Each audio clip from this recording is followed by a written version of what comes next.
Thanks, Rev. We want to welcome Neil Prolly Hamad from Complexity to the desk to share his expert analysis. Welcome.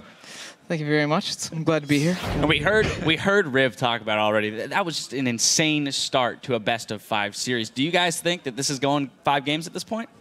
Oh, I hope so now. Yeah, it definitely looks like Dig has some things that TSM hasn't practiced against yet. So they're going to have to either adapt or ban out, the kind of Dig strategies that are coming out now.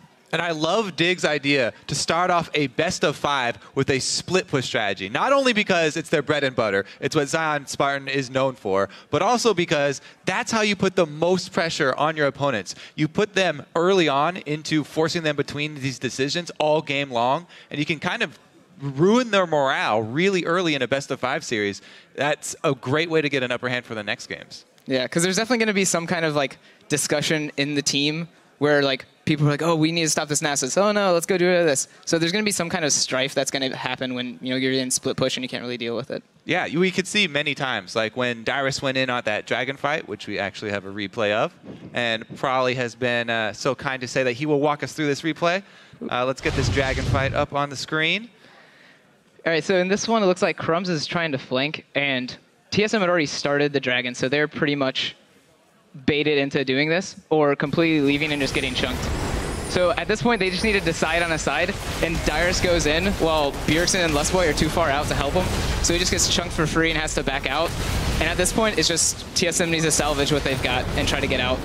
And they actually end up losing the dragon for this as well. Right, and that was one of the very, very early stages where some miscommunication will, just cost you a dragon. But later on, it gets more and more important with the Nexus going down in the final trade. Let's talk real quick, though, about the Nasus pick. Where did that come from? Is that simply because they saw the Maokai come out and they were confident in his ability to out-split push him late in the game? I'm not really positive. They do have purple side, so it could have been saved for a last pick mid or a last pick top. I think they actually got all the picks they wanted to, and ban pick phase went the way Dig wanted because they first picked a top laner, which means they could counter pick top and then save last pick for counter pick mid. So they got 2 safe lanes and 1 favorable lane. So I think that was just kind of the way they wanted to play it. As for where it came from, Zion has played a lot of Nasus before, but there's a guy in North American solo queue. I'm sure you've ran into him as well, Sir HC Easy. He has like 5 accounts and he only plays Nasus style. Yeah, the 1,000 stack Nasus. Stacks them all the way up. But that's the style, right? You just keep split pushing. And you were talking about his Trinity Force early, and you're like, oh, he's not going to be able to do much in team fights. But he just destroyed all the turrets. Yeah, it was really important that they followed the playstyle of Nasus they wanted to, because if they did Spirit Visage, Trinity Force, and then tried to fight, I think they probably would have just lost the game with Maokai building the way he did. But they waited until he got armor, and then he just started taking down turrets left and right. I want to look at the effectiveness of the Nasus in terms of the pressure that he put on the map. We're going to pull up another replay here, 43 minutes in. It's the Baron, where Dig trades 1 death for the Baron while Maokai and Nasus are stuck in the bot lane. Kobe, if you don't mind walking us through this one. All right, so this is one of the many Barons. Let's roll the clip here and see what they were. So this is brought about because the inhibitor's already down, so there's pressure down here with Nasus on the bottom. Dignitas have no vision, though, and they get up there with the Lantern from Kiwi Kid is enough to scare them off. Oh yes, this is the one where Crumbs jumps in. Kiwi Kid has been getting picked off and killed all game long. And this time, it works out in Dignitas' favor. He is the martyr for the team. Crumbs jumps in for the very, very, very necessary Baron steal right there. And he's able to get it with just a little bit of added damage from some missiles there from Cutie Pie. But when a person keeps getting killed over and over like that, they're worth less and less gold. So it's pretty much all about the death timers. But a whole Baron for just a support. Huge win for Dignitas right there. And they were able to roll that one into the game. Yeah, that was a really good play. And I think at the same time, TSM could have been more cautious when they went on Kiwi, because the way Kiwi got caught, Cog was already hitting him. Bjergsen and Amazing could have stayed on Baron just to kind of secure it. But right when they all left, Dig just green-lighted it. Kha'Zix jumps over, Corki rockets, Ziggs bomb, and they were just able to sneak a Baron basically in front of TSM. And that fight highlighted TSM's inability to make a decision in the split second, or at least they did make one, but it wasn't the right choice in that moment. So, Prolly, what other options does TSM have in that situation when dealing with the split push?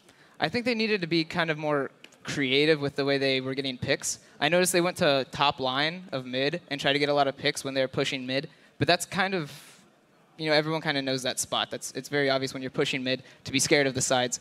So I think they just need to get more creative in where they're forcing picks. So when Kiwi's coming to ward, they can just insta-kill and walk away. Because they did that a few times, but then Dig caught on and started playing more safe, and then they just never got their engage off Cinder Stun or Lee Sin Kick. All right, in that game, we also saw that TSM had the lead in kills, right? 15-6 kills. But that's the danger of the split push. Is there a way that they could have snowballed those kills earlier in the game to get more of a lead and not have to worry about the Nasus later? So Jat mentioned it a couple of times. Maokai is a big part of their engage and their team fight. You know, that's all. Maokai is all about the team fight. And since he was down there stuck versus the split push versus Nasus, it was all about their picks, and they did it well a couple times with Syndra. She has a long-range stud from the Fog of War. But we saw how hard it was. Even though the 4-man squad of TSM seemed to have the upper hand, they couldn't make anything happen before Zion Spartan was able to take some objective. Yeah, I think they needed to force those kind of picks earlier on and force Nasus to join the fights. Because, yeah, he did Spirit Visage, Trinity Force. And at that time, 0 armor versus a Cog with, like, Bork and Trinity.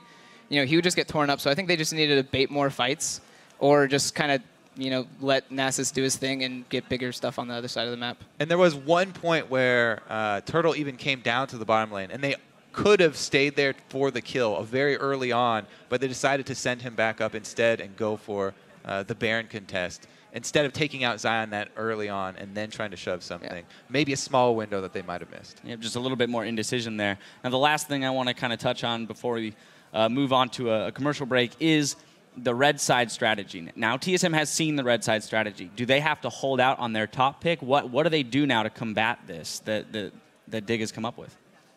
They do have a number of more games since this is a big best of 5. So what they could do is just ban Nasus and then continue pick ban phase the way they want to and see if Dig has more strats. Because at this point, Dig has the Nasus strat with purple side. So if they ban that out, they would have to have 2 more purple side strats that they can win pick ban phase with. Or they don't have to get baited into first picking Maokai, and they can pick another guy who can actually deal with a split pushing Nasus. So yeah, there are definitely more options to them available. I don't know. Does Dyrus play Riven? Yes. Does he? He played in the best Riven NA tournament, I think. I don't know how far he got. Yeah, how far did he get? That's the big question there.